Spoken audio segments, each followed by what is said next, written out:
జొన్నలు కొనుగోలు చేయాలని రైతులతో బీఆర్ఎస్ పార్టీ ఆధ్వర్యంలో ధర్నా. అధికారుల హామీతో ఆందోళన విరమణ. కొనుగోళ్లు లేకపోతే వంట వార్పు చేస్తామని పద్మదేవేందర్ రెడ్డి హెచ్చరిక.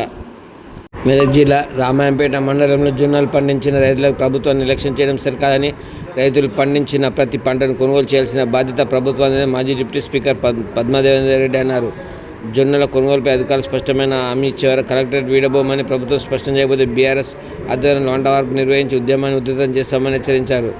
మెదక్ జిల్లా రామంపేట మండలంలో దంతపల్లి, కట్రేల, పర్వతపూర్, కిషన్తాండ, జమ్లతాండ గ్రామాలకు చెందిన రైతులు జొన్నల కొనుగోలు వెంటనే ప్రారంభించాలని డిమాండ్ చేస్తూ మంగళవారం మెదక్ కలెక్టరేట్ కార్యాలయం ఎదుట ధర్నా నిర్వహించారు. ఈ ఆందోళనలో మాజీ డిప్యూటీ స్పీకర్ పద్మదేవేందర్ రెడ్డి, మాజీ ఎమ్మెల్సీ షేర్ సుభాష్ రెడ్డి పాల్గొని రైతులకు సంఘీభావం తెలిపారు.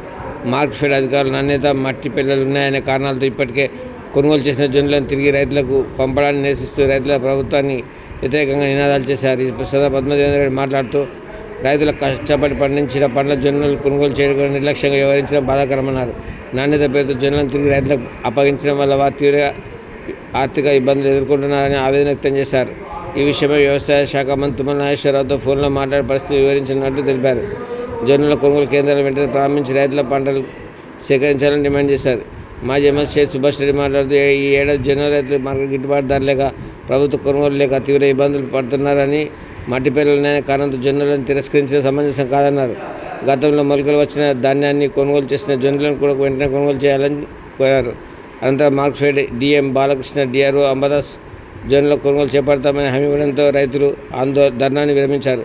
ఈ కారణం మెదక్ మాజీ municipal chairman RL Mallikarjuna Goud, మాజీ మార్కెట్ కమిటీ చైర్మన్ ఆగ్రడ్ Krishnareddy, Ramampet municipal councillor Chowdary Charitha, BRS నాయకులు, వివిధ గ్రామాల రైతులు, సర్పంచులు, మాజీ సర్పంచులు తదితరులు పాల్గొన్నారు. పంట మార్పిడి చేస్తే ఏం చేసినండి? ఎలక్షన్ల ముందేమో అనేక వాగ్దానాలు, ఎలక్షన్లు అయిపోయిన తర్వాత ఒక్క వాగ్దానం కూడా నిలబెట్టుకుంటలేదు. 6 గ్యారంటీలు గంగల కలిసినాయి, అన్నీ కూడా 420 హామీలు గంగల కలిసినాయి. కనీసం మరి రైతులను ఆదుకుంటున్నారంటే రైతు వ్యతిరేక విధానాలే వస్తున్నాయి తప్ప పంట కొంటలేరు. కొన్న పంటను ఇగో ఇలాంటి పరిస్థితులు మొలకెత్తేంత వరకు కూడా చూసి మొన్న వడ్లు కొనలేదు, వాళ్ళ జొన్నలు కొంటలేదు. వాళ్ళు 45 రోజుల నుండి సెంటర్లు ఉన్నారు, ఏఎంసీలు ఉన్నారు. అటు మళ్ళీ తుకాలు పోసే టైం వచ్చింది, దున్నే టైం వచ్చి తుకాలు పోసే టైం వచ్చింది. వాళ్ళు ఏ పంట వేసుకోవాలి, ఎప్పుడు వేసుకోవాలి, వీళ్ళు జొన్నలను పట్టుకొని తిరుగుతూ ఉన్నారు. తీసుకుంటున్నారు, 2 లారీలు పోతున్నాయి, వాపసు వస్తున్నాయి. మళ్ళీ మంత్రి గారితో మాట్లాడినాక కూడా 2 లారీలు పోయినాయి, వాపసు వచ్చినాయి. అధికార నిర్లక్ష్యమా, మరి ప్రభుత్వ నిర్లక్ష్యమా, లేకపోతే మా రైతుల దురదృష్టమా? ఈ ప్రభుత్వాన్ని వచ్చుడే మా రైతుల దురదృష్టం ఉన్నట్టుంది. రైతులందరూ బాధ కొద్దున్నారు, వాళ్ళ కళ్ళల్లో దుఃఖం కనబడుతుంది, వాళ్ళలో ఆవేశం కనబడుతుంది.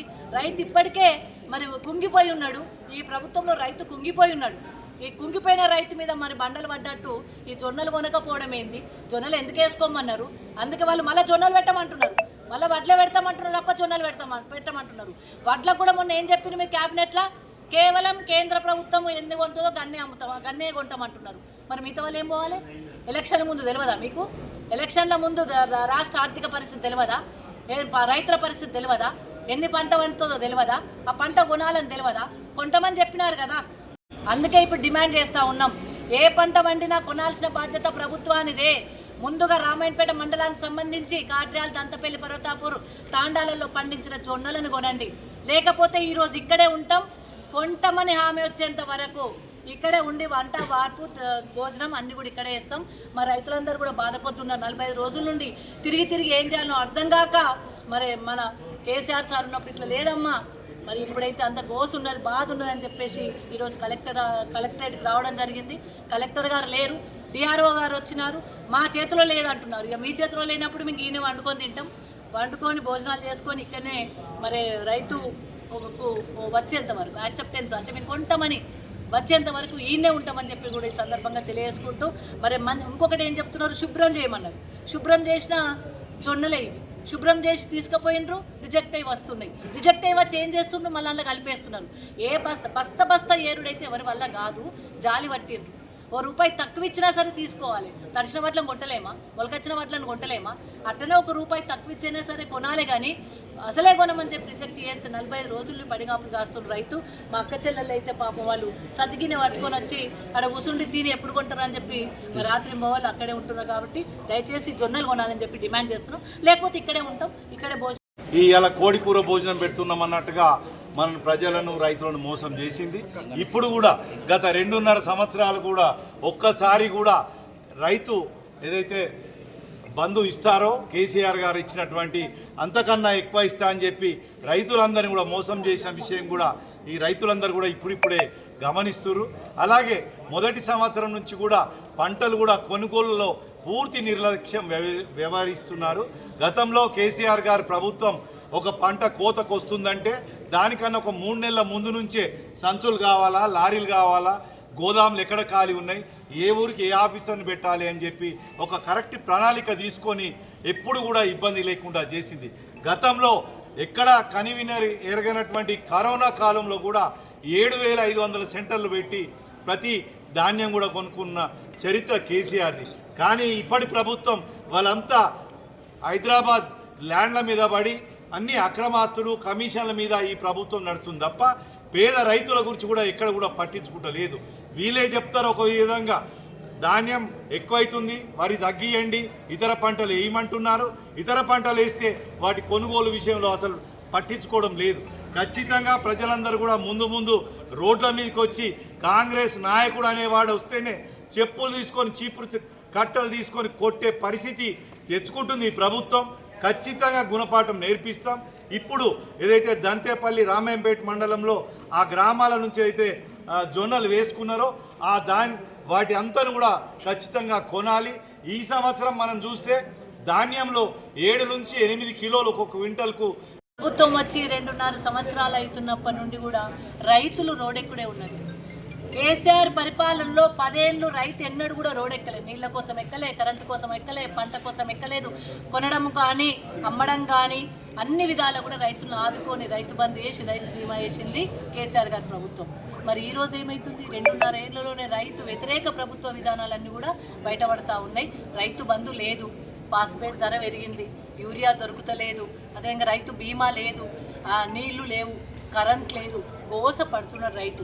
ఆరుగాలం కష్టపడి పంట పండించుకుంటే పంట కొనే పరిస్థితి లేదు. మొన్న వడ్లు కూడా మొత్తం వర్షాలకు తడిచి మొలకొచ్చినా కొనని పరిస్థితి, సెంటర్ల పడిగాపులు కాసిన రైతులు. రైతు బంధా లేదు. మరి ఇప్పుడు కూడా పంట మార్పిడి చేసుకోండి, వేరే పంట వేసుకుంటే కొంతమని ఎలక్షన్ల ముందు హామీ ఇచ్చిన రేవంత్ రెడ్డి గారు జొన్న పంటను ఎందుకు కొంటలేరు? జొన్నలు వండినాయి. జొన్నలు వండి రామాయణపేట మండలానికి సంబంధించి 3-4 గ్రామాలు పర్వతాపూర్, దంతపల్లి, కాట్యాల, తాండా జొన్నల్లో ఎక్కడైనా మట్టి పేలలు వస్తే 1.5% ఏదైనా వస్తే ఆ తరువు తీసుకోండి. వాళ్ళని మాత్రం దాని నుంచి విముక్తి చేయాలని నేను కోరుతున్నాను. ఇప్పుడు మళ్ళీ పంటలు వేసుకునే సమయం వచ్చింది. వాళ్ళు ఈ పాత పంట అమ్మాలా లేదా కొత్త పంట కొరకు పోవాలా తెలియకుండా పాపం వాళ్ళు గత 15 రోజుల నుంచి రోడ్ల మీద తిరుగుతున్నారు. అందుకే వాళ్ళు ఇవాళ కలెక్టర్ ఆఫీస్ రావడం వల్ల మా పార్టీ తరఫు నుంచి అందరం కూడా వారికి సంఘీభావం ప్రకటించి ఈ జొన్నలు పోయే వరకు కూడా వాళ్ళ వెంబడ మేము మద్దతు ఉంటాం. అప్పటి వరకు కూడా దీంట్లో నుంచి కదలం. ఇక్కడనే అవసరమైతే వంట వార్పు పెట్టుకొని వాళ్ళు కొంటాము అని చెప్పే వరకు కూడా వాళ్ళకు మేము మా పార్టీ తరఫు నుంచి మద్దతు ప్రకటిస్తామని తెలియజేస్తూ ముందు కూడా ఈ యూరియా యాప్లు ఏవైతే పెట్టాయో ఖచ్చితంగా కొన్ని రోజులలో ఈ గ్రామాల్లో అన్ని గ్రామాల్లో తిరుగుతాం. ఈ యాప్లు తీసే వరకు షాపులలో ఈ యూరియా సంచులు, పాస్పేట్ సంచులు అమ్మేటట్టు ఉండాలి తప్ప ఆడ సంచులు లేని ఈ యాప్ ఎందుకు, ఆ దుకాణం ఎందుకు? ఈ ప్రభుత్వాన్ని కూడా అట్టనే దించేసేటట్టు ప్రతి గ్రామంలో తిరిగి ఈ రైతు వ్యతిరేక చర్యలను ప్రతి రైతు కూడా చెప్తామని చెప్తూ ఈ రైతులందరికీ కూడా మరొకసారి మా పార్టీ తరఫు నుంచి సంఘీభావం ప్రకటిస్తామని తెలియజేస్తూ మార్కెట్లు ఉన్నాయి. మార్కెట్లు ఉన్న తర్వాత క్లీన్ చేసి ఇమ్మన్నారు. క్లీన్ చేసి ఇచ్చినాక కూడా 4 లారీలు తీసుకుపోయి రిజెక్ట్ అయ్యి వచ్చినాయి. మళ్ళీ మంత్రి గారితో మాట్లాడినాం, 2 లారీలు పోయినాయి, మళ్ళీ రిజెక్ట్ అయ్యి వచ్చినాయి. అంటే క్లీన్ ఉన్నప్పటికీ కూడా క్లీన్గా జొన్నలకు ఏముందండి? ఇలా జొన్నలు ఎంత మంచి జొన్నలు ఇవి. ఇంత మంచి జొన్నలకు కూడా వంకలు పెట్టి కేవలం మార్క్ఫెల్లో డబ్బులు లేవనే సాకుతోని వేరే జిల్లాలో కొంటుండ్రు కానీ మన జిల్లాలో కొనలేని పరిస్థితి వచ్చింది. రైతులకు పంట మార్పిడి అన్నారు. పంట మార్పిడి చేస్తే ఏం చేసినండి? ఎలక్షన్ల ముందేమో అనేక వాగ్దానాలు, ఎలక్షన్లు అయిపోయిన తర్వాత ఒక్క వాగ్దానం కూడా నిలబెట్టుకుంటలేదు. 6 గ్యారంటీలు గంగల కలిసినాయి, అన్నీ కూడా 420 హామీలు గంగల కలిసినాయి.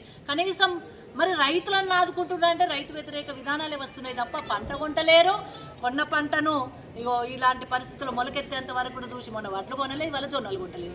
వాళ్ళు 45 రోజుల నుండి సెంటర్లు ఉన్నారు, ఏఎంసీలు ఉన్నారు. అటు మళ్ళీ తుకాలు పోసే టైం వచ్చింది, దున్నే టైం వచ్చి తుకాలు పోసే టైం వచ్చింది. వాళ్ళు ఏ పంట వేసుకోవాలి, ఎప్పుడు వేసుకోవాలి, వీళ్ళు జొన్నలం పట్టుకొని తిరుగుతూ ఉన్నారు. తీసుకుంటున్నారు, 2 లారీలు పోతున్నాయి, వాపసు వస్తున్నాయి. మళ్ళీ మంత్రి గారితో మాట్లాడినాక కూడా 2 లారీలు పోయినాయి, వాపసు వచ్చినాయి. అధికార నిర్లక్ష్యమా, మరి ప్రభుత్వ నిర్లక్ష్యమా, లేకపోతే మా రైతుల దురదృష్టమా? ఈ ప్రభుత్వాన్ని వచ్చుడే మా రైతుల దురదృష్టం ఉన్నట్టుంది. రైతులందరూ బాధ కొద్దున్నారు, వాళ్ళ కళ్ళల్లో దుఃఖం కనబడుతుంది, వాళ్ళలో ఆవేశం కనబడుతుంది. రైతు ఇప్పటికే మరి కుంగిపోయి ఉన్నాడు, ఈ ప్రభుత్వంలో రైతు కుంగిపోయి ఉన్నాడు. ఈ కుంగిపోయిన రైతు మీద మరి బండలు పడ్డట్టు ఈ జొన్నలు కొనకపోవడం ఏంది? జొన్నలు ఎందుకు వేసుకోమన్నారు? అందుకే వాళ్ళు మళ్ళీ జొన్నలు పెట్టమంటున్నారు, మళ్ళీ వడ్లే పెడతామంటున్నారు తప్ప జొన్నలు పెట్టమంటున్నారు. వడ్లకు కూడా మొన్న ఏం చెప్పింది మీ క్యాబినెట్లో? కేవలం కేంద్ర ప్రభుత్వం ఎన్ని కొంటుందో గన్నే కొంటామంటున్నారు. మరి మిగతా వాళ్ళు ఏం పోవాలి? ఎలక్షన్ల ముందు తెలియదా మీకు? ఎలక్షన్ల ముందు రాష్ట్ర ఆర్థిక పరిస్థితి తెలియదా? రైతుల పరిస్థితి తెలియదా? ఎన్ని పంట పండుతుందో తెలియదా? ఆ పంట కొనాలని తెలియదా? కొంటమని చెప్పినారు కదా. అవును సార్, అవును సార్. మీరు అన్న తర్వాత ఒక లారీ వెళ్ళింది సార్, వెళ్ళిన తర్వాత మళ్ళీ ఏమైందో మళ్ళీ మొత్తం ఆపేసింది సార్. అది అచ్చా సార్, చెప్పండి sir. Okay sir, thank you sir.